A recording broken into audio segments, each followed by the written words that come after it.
जय हिंद मेरे प्यारे साथियों, आप सभी का बहुत बहुत स्वागत है सक्सेस वर्ल्ड एमसीक्यू चैनल पर।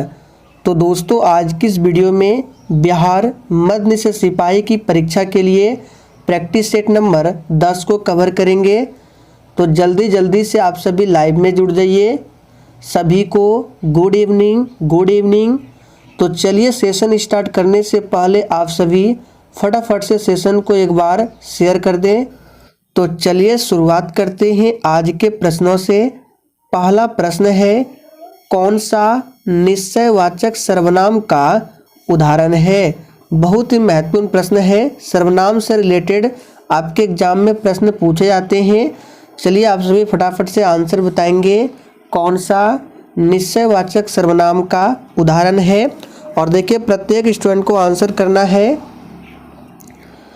तो पहले प्रश्न का आंसर जो भी बच्चे सी को दिए हैं, बिल्कुल सही जवाब है। यह जो है निश्चयवाचक सर्वनाम का उदाहरण है। सर्वनाम के कुल 6 प्रकार हैं। दूसरा देखिए, जो सो में कौन सा सर्वनाम है?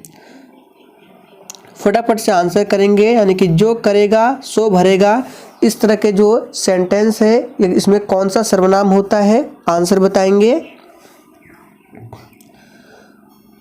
तो दूसरे प्रश्न का आंसर जो ये बच्चे संबंधवाचक को दिए हैं, बिल्कुल सही जवाब है। तीसरा प्रश्न है, पंचानन में कौन सा समास है? बहुत ही महत्वपूर्ण प्रश्न है, इसको खासकर ध्यान रखना। अब देखिए, इस प्रश्न का आंसर कुछ बच्चे द्विगु कहेंगे, कुछ बच्चे बहुव्रीहि।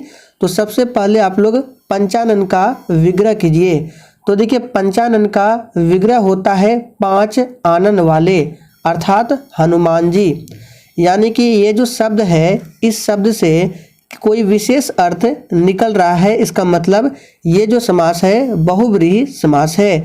देखिए, अगर ऑप्शन में बहुव्रीहि ना हो तो आप लोग द्विगु को दे सकते हैं, क्योंकि पंचानन में फिर संख्या भी आ रहा है। तो ज़्यादा प्राथमिकता हम लोग बहुव्रीहि को देंगे। तो ध्यान रखना है, इस तरह के प्रश्न आपको कंफ्यूज करने के लिए पूछे जाते हैं। अगर ऑप्शन में बहुव्रीहि ना हो तो आप लोग द्विगु को दे सकते हैं। आगे देखिए, किस शब्द में वृद्धि संधि है? चलिए आंसर बताएंगे, किस शब्द में वृद्धि संधि है? तो चौथे प्रश्न का आंसर क्या होगा? तो जो ही बच्चे डी को दिए हैं, बिल्कुल सही जवाब है। सदैव में वृद्धि संधि है। संधि विच्छेद क्या होगा? सदा प्लस एव, ये होता है सदैव का। निरोग तो विसर्ग संधि है। निह जोड़ रोग। दयानंद का क्या होगा? दय जोड़ आनंद। रमेश का आप सभी जानते हैं रमा धन ईश होता है। आगे देखिए, सदाचार में कौन सी संधि है? तो सबसे पहले सदाचार का संधि विग्रह करते हैं, तो इसका होता है सत धन आचार। ठीक है, ये होता है इसका विग्रह। अब देखिए, यहाँ पे क्या है? त है, और यहाँ पे क्या है? आ है। तो जब भी व्यंजन से व्यंजन का मेल हो या व्यंजन से स्वर का मेल हो, तो वहाँ पे व्यंजन संधि होता है। इस रूल को आपको याद रखना है। फिर से रिपीट कर देते हैं, जब भी व्यंजन से व्यंजन का मेल हो और व्यंजन से स्वर का मेल हो, तो यहाँ से व्यंजन से स्वर का मेल हो रहा है, तो यहाँ पे कौन सा संधि है? व्यंजन संधि है। अब यहाँ से आपके जीके जीएस के प्रश्न है, किस अधिनियम के तहत लोक सेवा आयोग का गठन किया गया था? बिल्कुल टॉप लेवल का प्रश्न है, और यही सब प्रश्न एग्जाम में पूछा जाता है। फटाफट से आंसर बताएंगे। और देखिए, आप लोग डेली क्लास को अटेंड कीजिए। आप लोगों के पास बिल्कुल भी समय नहीं बचा हुआ है। क्लास का टाइमिंग आप सभी जानते हैं, डेली रात 8 बजे और 9 बजे। और वन लाइनर का जो स्टैटिक जीके होता था, नोट्स का क्लास, अब उसे 3 बजे कर दिया गया है। तो क्लास टाइमिंग को ध्यान रखेंगे। तो 6 का आंसर क्या होगा? ऑप्शन डी हो जाएगा, भारत शासन अधिनियम 1919। इसी के तहत लोक सेवा आयोग का गठन किया गया था, ध्यान रखना है। पृथ्वीराज चौहान के दरबारी कवि कौन थे? महत्वपूर्ण प्रश्न है, आंसर बताएंगे। पृथ्वीराज चौहान के दरबारी कवि कौन थे? तो इसका आंसर जो ये बच्चे चंद बरदाई को दिए हैं, बिल्कुल सही जवाब है। एक प्रश्न पूछा जाता है कि पृथ्वीराज रासो के लेखक कौन है। पृथ्वीराज रासो के लेखक कौन है, तो यही चंद्रबरदाई है, ध्यान रखना है। आगे देखिए, अमीर खुसरो किसके दरबारी कवि थे। फटाफट से आप सभी 8 के लिए आंसर बताएंगे। अमीर खुसरो किसके दरबारी कवि थे, तो सबसे पहले ध्यान रखना है अमीर खुसरो को भारत का तोता कहा जाता है या तोता ए हिंद के नाम से इन्हें जाना जाता है। और ये किसके दरबारी कवि थे, तो अलाउद्दीन खिलजी के दरबारी कवि थे। आगे देखिए, कौन से राष्ट्र पाक जलडमरू मध्य से जुड़े हुए हैं। बिल्कुल 1 नंबर का प्रश्न है, आंसर करेंगे। और अगर आपको किसी भी प्रश्न में डाउट हो तो आप लोग तुरंत कमेंट करके पूछ सकते हैं, आपके कमेंट का रिप्लाई 100% मिलता है। तो कौन से राष्ट्र है जो पाक जलडमरू मध्य से जुड़े हुए हैं, तो बहुत ही सिंपल है, भारत और श्रीलंका है। आगे देखिए, हरे फल को कृत्रिम फल बनाने के लिए उपयोग की जाने वाली गैस कौन सी है। कृत्रिम फल यानी कि हरे फल को पकाने के लिए इसका मतलब है। चलिए आंसर करेंगे। हरे फल को कृत्रिम फल बनाने के लिए किसका उपयोग करते हैं, तो इसका सही जवाब जो ये बच्चे ऑप्शन ए को दिए हैं बिल्कुल सही जवाब है एथिलीन। मीथेन को मार्स गैस कहा जाता है, सूत्र CH4 होता है। आगे देखिए, पंचायती राज व्यवस्था में स्थानीय स्वशासन की व्यवस्था कैसी होती है। चलिए फटाफट से आंसर बताएंगे। तो यहाँ पे पूछ रहा है कि पंचायती राज व्यवस्था में स्थानीय स्वशासन की व्यवस्था कैसी होती है, तो बहुत ही सिंपल प्रश्न है। ये होता है ग्राम, ब्लॉक और जिला स्तर पर 3 स्तरीय संरचना। बी ऑप्शन जो ही बच्चे दिए हैं बिल्कुल सही जवाब है। और ये आया था किस समिति के सिफारिश पर, बलवंत राय मेहता समिति के अंतर्गत आया था, ध्यान रखना है। सिंधु घाटी स्थल कालीबंगा ये किस प्रदेश में स्थित है। बिल्कुल बेसिक लेवल का प्रश्न है, आंसर करेंगे। तो सिंधु घाटी स्थल है कालीबंगा और ये आप सभी जानते हैं राजस्थान में है, ध्यान रखना है। लोथल कहाँ है, गुजरात में भोगवा नदी के तट पर। आलमगीर पूछा जाता है, आलमगीर कहाँ पर है, तो ये है उत्तर प्रदेश में, ध्यान रखेंगे आलमगीरपुर। आगे देखिए, पक्षियों के वैज्ञानिक अध्ययन को क्या कहा जाता है। चलिए फटाफट से आंसर करेंगे। इस सेट में एक भी प्रश्न फालतू नहीं है, इसलिए सभी प्रश्न को ध्यानपूर्वक पढ़ें और जितने भी एक्स्ट्रा फैक्ट बताते हैं ध्यान से सुने, इससे आपका रिवीजन होता है। तो पक्षियों के वैज्ञानिक अध्ययन को कहा जाता है ऑर्निथोलॉजी। बी ऑप्शन बिल्कुल सही जवाब है। आप लोग कमेंट करके बताएंगे कि झाड़ियों का अध्ययन क्या कहलाता है। आगे देखिए, किसान क्रेडिट कार्ड योजना कब शुरू की गई। और आपसे जो प्रश्न पूछते हैं उसका आंसर आप लोग कमेंट बॉक्स में देने का प्रयास ज़रूर करें, मैं सभी के आंसर को चेक करता हूं बाद में। तो इसका सही जवाब होगा ऑप्शन बी 1998 में, ध्यान रखना है। और नरेगा कब आया था, आप लोग कमेंट करके थोड़ा सा बताएंगे, ये भी प्रश्न महत्वपूर्ण है, नरेगा कब आया था। आगे देखिए, भारत की प्रथम पंचवर्षीय योजना का कार्यकाल क्या था। चलिए आप सभी फटाफट से आंसर करेंगे, तब तक आपको बता देते हैं कि जो प्रथम पंचवर्षीय योजना है ये किस मॉडल पर आधारित थी, ये भी पूछा जाता है। तो यहाँ पे लिख देते हैं हैरोल्ड डोमर मॉडल, ठीक है, हैरोल्ड डोमर मॉडल पर ये आधारित थी, पंचवर्षीय याद रखना है। हैरोल्ड डोमर मॉडल पर प्रथम पंचवर्षीय योजना आधारित थी और इसका कार्यकाल है 1951 से 56। ए ऑप्शन बिल्कुल सही जवाब है। 1956 से 61 द्वितीय पंचवर्षीय और 1961 से 66 तीसरी पंचवर्षीय योजना, ये गलत है, ये कोई भी पंचवर्षीय नहीं है। आगे देखिए, श्यानता की SI इकाई क्या है। बिल्कुल एग्जाम में पूछा जाने वाला प्रश्न है, आंसर बताएंगे। श्यानता की SI इकाई क्या है, तो सही आंसर है पॉइज है। इनमें कौन अचुंबकीय पदार्थ है। चलिए आंसर बताएंगे, इनमें कौन अचुंबकीय पदार्थ है। तो अचुंबकीय पदार्थ की बात करें तो पीतल जो है ये एक मिश्रण है, इसलिए ये क्या है, अचुंबकीय पदार्थ है। किसका किसका मिश्रण होता है? तो हमने आपको ट्रिक बताया था पिताजी। ट्रिक क्या था? पिताजी। पी से पीतल, ता से तांबा, जी से जिंक, यानी तांबा और जिंक का मिश्रण पीतल है। इनमें कौन सा कण परमाणु में नहीं होता है? चलिए आंसर बताएंगे। इनमें कौन सा कण परमाणु में नहीं होता है? तो आप सभी जानते हैं इलेक्ट्रॉन होता है, प्रोटॉन होता है, न्यूट्रॉन होता है, लेकिन न्यूट्रिनो नहीं होता है, ध्यान रखेंगे। डायनेमो का सिद्धांत किस पर आधारित है? बिल्कुल 1 नंबर का प्रश्न है। डायनेमो का सिद्धांत किस पर आधारित है?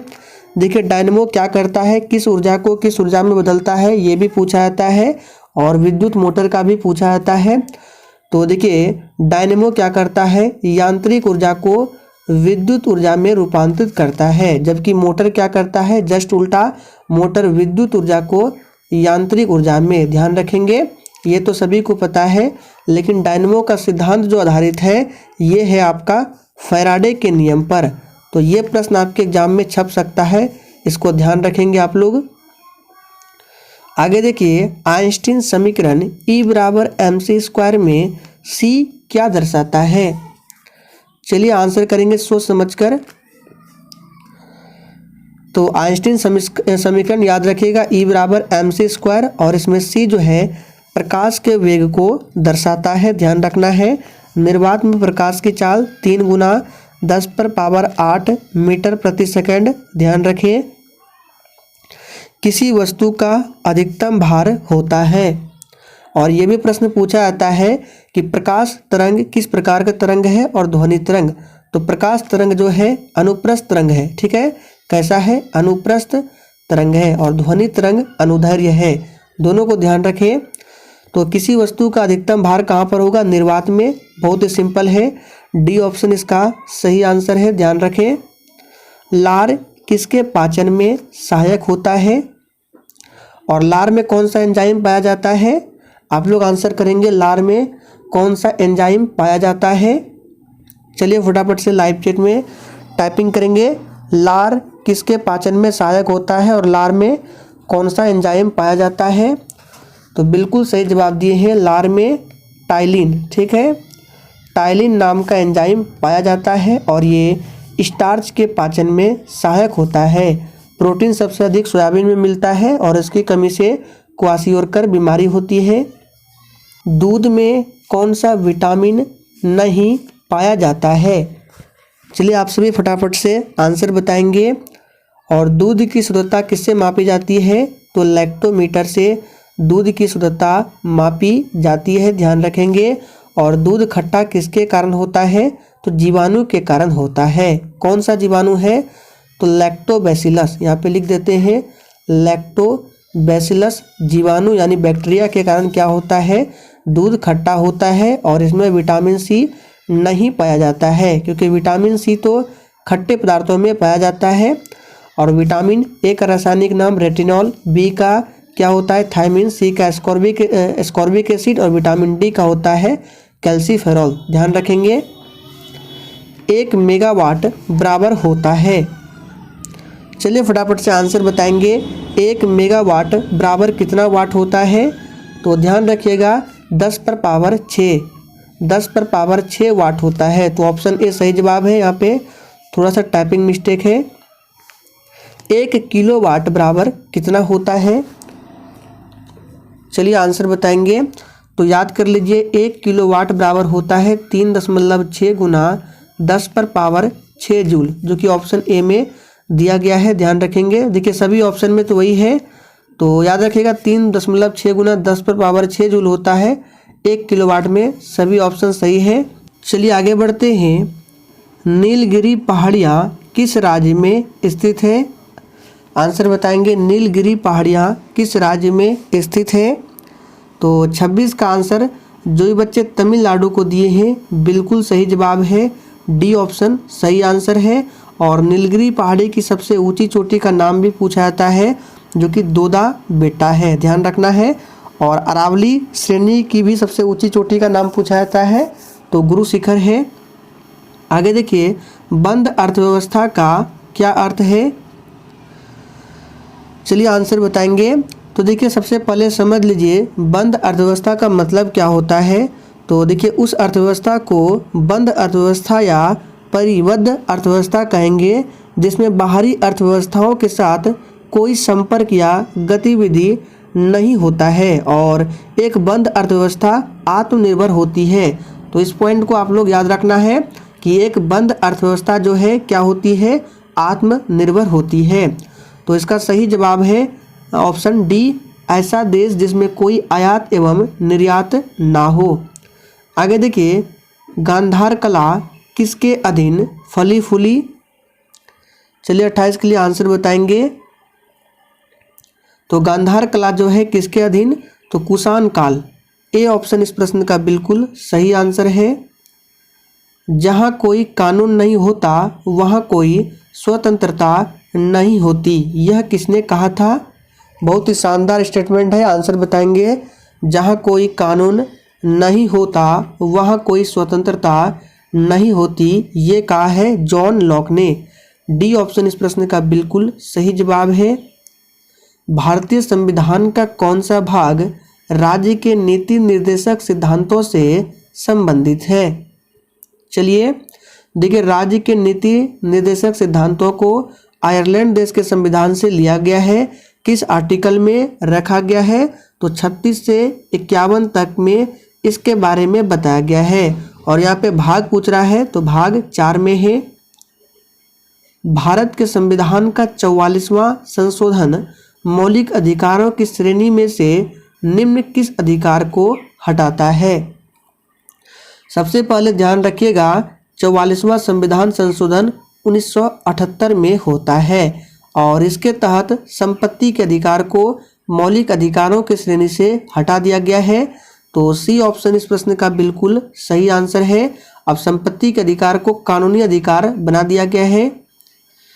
निम्नलिखित में से कौन सा एक भारत का तेल क्षेत्र सबसे प्राचीन है और अभी भी तेल उत्पादन करता है। बिल्कुल टॉप लेवल का प्रश्न है, आंसर बताएंगे। तो बहुत ही सिंपल है, आप सभी जानते हैं कौन सा होगा इसका आंसर। तो ऑप्शन बी डिगबोई। और ये कहाँ पड़ता है, तो असम क्षेत्र में है। डॉक्टर मनमोहन सिंह से ठीक पहले भारत के प्रधानमंत्री कौन थे। बेसिक लेवल का प्रश्न है और इस तरह के एक प्रश्न कभी कभी एग्जाम में पूछे आते हैं, तो ध्यान रखेंगे। डॉक्टर मनमोहन सिंह से ठीक पहले भारत के प्रधानमंत्री कौन थे, तो सही जवाब है अटल बिहारी वाजपेयी।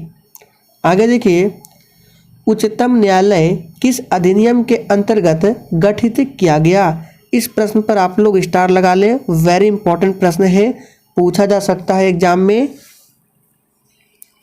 तो 34 का आंसर क्या होगा, तो इसका सही जवाब है रेगुलेटिंग अधिनियम। बी ऑप्शन बिल्कुल सही जवाब है। रेगुलेटिंग एक्ट 1773 के तहत उच्चतम न्यायालय को गठित किया गया था, ध्यान रखेंगे। और इसके तहत जो है कोलकाता के फोर्ट विलियम में सर्वोच्च न्यायालय की स्थापना होती है। स्थान भी पूछ सकता है, तो ध्यान रखेंगे। राज्यसभा का पदेन अध्यक्ष कौन होता है। ये तो बहुत ही सिंपल प्रश्न है, मैंने आपको बहुत बार बताया है राज्यसभा का पदेन अध्यक्ष कौन होता है। तो इसका सही जवाब क्या होगा, फटाफट से बताएंगे। तो जो ही बच्चे उपराष्ट्रपति को दिए हैं आपका बिल्कुल सही जवाब है, ध्यान रखेंगे। भारत के वर्तमान में उपराष्ट्रपति कौन है, तो श्री जगदीप धनखड़ है, ध्यान रखना है। आगे देखिए NCERT का अर्थ क्या है। चलिए यानी कि NCERT का फुल फॉर्म पूछ रहा है, तो इसका फुल फॉर्म क्या होता है। तो 36 का आंसर है option B national council of educational research and training. ये NCERT का अर्थ है, यानी इसका फुल फॉर्म है। NCERT की स्थापना कब होती है, आप लोग कमेंट करके बताएंगे। हमने प्रैक्टिस सेट में बताया है NCERT की स्थापना। जहांगीर का समकालीन वह इतिहासकार जिसने बिहार के पटना में अपने प्रसिद्ध ग्रंथ दबिस्तान ए मजाहिद की रचना की है। चलिए बताएंगे वह कौन सा इतिहासकार था। तो इसका सही जवाब है Mohsin funny. Next question, Vishnupad मंदिर कहाँ स्थित है। सबरीमाला आप सभी जानते हैं कहाँ पर है, केरल में है। आपको बताना है विष्णुपद मंदिर कहाँ स्थित है, फटाफट से आंसर करेंगे। और कोणार्क का जो सूर्य मंदिर है कहाँ है, आप सभी जानते हैं ये भी उड़ीसा में है। कोणार्क के सूर्य मंदिर को ब्लैक पेगोडा के नाम से जाना जाता है। यहाँ पर आपको बताना है विष्णुपद मंदिर कहाँ है, तो बिहार के गया में है। ए ऑप्शन बिल्कुल सही जवाब है। इसका निर्माण अहिल्याबाई ने 1787 में करवाया था। भारतीय अंतरिक्ष अनुसंधान संगठन कहाँ पर है, चलिए आंसर करेंगे। तो देखिए भारतीय अंतरिक्ष अनुसंधान संगठन की स्थापना 15 अगस्त 1969 में होती है और ये कहाँ पर है, तो बेंगलुरु में, कर्नाटक की राजधानी बेंगलुरु। अहमदाबाद आप सभी जानते हैं भारत का मैनचेस्टर, उत्तर भारत का मैनचेस्टर कानपुर, दक्षिण भारत का मैनचेस्टर कोयम्बटूर। सभी का रिवीजन हो रहा है, ध्यान से सुने। बिहार में प्रथम रेल मार्ग का निर्माण कब हुआ था, तो बिहार में प्रथम रेल मार्ग का निर्माण सन 1860-62 में हुआ था। सही जवाब है ए ऑप्शन। बिहार राज्य में लीची अनुसंधान केंद्र की स्थापना की गई थी। तो 41 का आंसर क्या होगा, ऑप्शन ए हो जाएगा मुसहरी, जो कि मुजफ्फरपुर में है, ध्यान रखना है, पूछ सकता है एग्जाम में।